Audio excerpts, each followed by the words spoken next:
Hello dear students, welcome back for the second session of History Chapter 4 Forest Society and Colonism.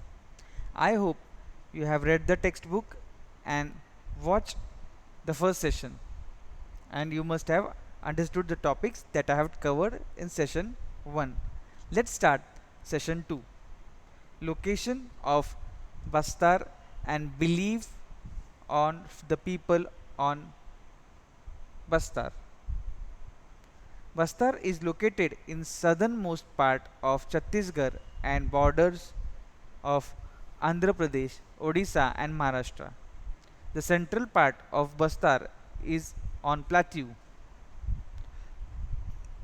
A number of different communities live in Bastar, such as Maria and Muria, Gondas, Durvas, Bhatras and Halbas. They speak different languages but share common customs and beliefs. The people of Bastar believed that each village was given its land by the earth, and in return they had to look after the earth by making some offerings of each agricultural festival. They show respect to the spirits of the river, the forest, and the mountain. Since each village knows there its boundaries lies, since each village knows where its boundaries lies, the local people look after all the natural resources within that boundary. If people from a village want to take some wood from the forest of another village, they pay a small fee called devsari, land or man in exchange.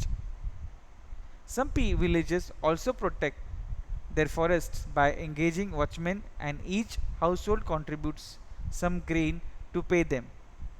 Every year there is one big hunt where the headmen of the village meet and discuss issues of concern including forest.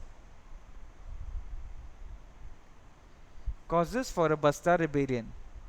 When the colonial government proposed this reserve two-thirds of the forest in 1905 and stopped shifting cultivation, hunting and collection of forest produce, the people of Bastar were very worried. Some villages were allowed to stay on in the reserved forest on the condition that they worked free for the forest department in cutting and transporting trees and protecting the forest from fire. So these came to become known as forest villages. Some of the other villages were displaced without any notice or compensation. Villages had been suffering from increased land rents and frequent demands for free labor and goods by colonial officials. Then the tribal famines became in 1899 and 1900, and again in 1907 to 1908. Rebellion became inevitable. Results of the Basta rebellion. In a major victory of the rebels, work on the reservation was temporarily suspended. The area to be reserved was reduced to roughly half of that planned before 1910. Causes of forest rebellion in Java. The Dutch wanted timber from Java to build ships. They banned the practice of shifting cultivation. The Dutch enacted forest laws in Java, restricting villages' access to forest.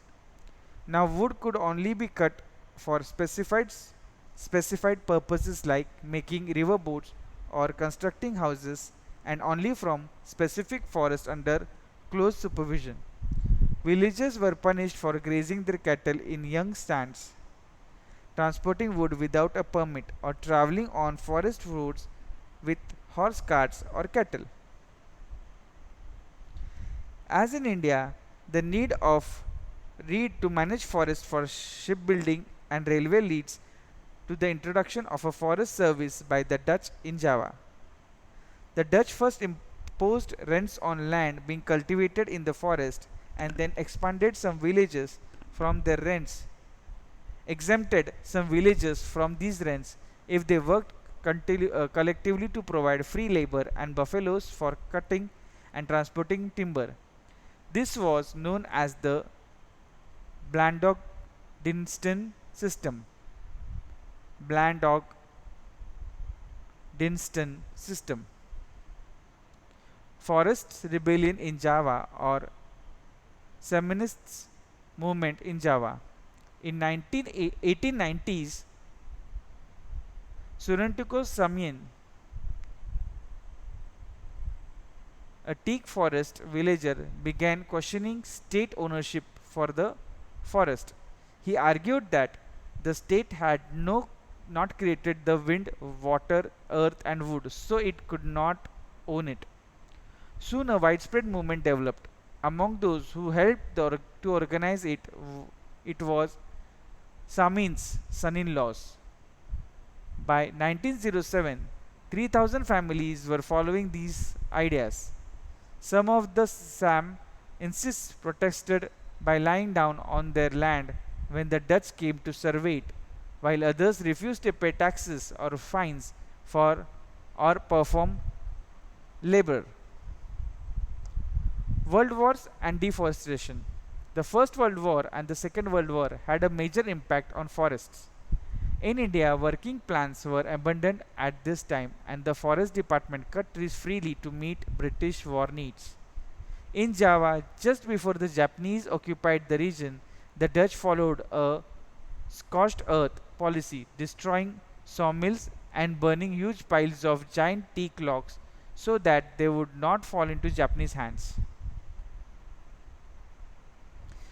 The Japanese then exploited the forests recklessly for their own war industries, forcing forest villagers to cut down forest.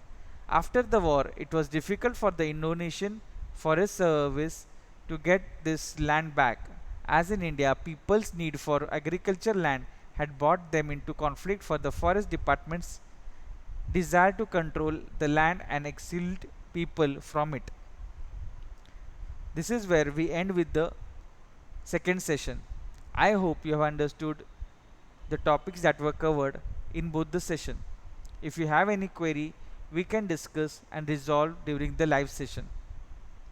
But as usual, I would instruct you to read the textbook, write the hard words, watch both the sessions, read the slides.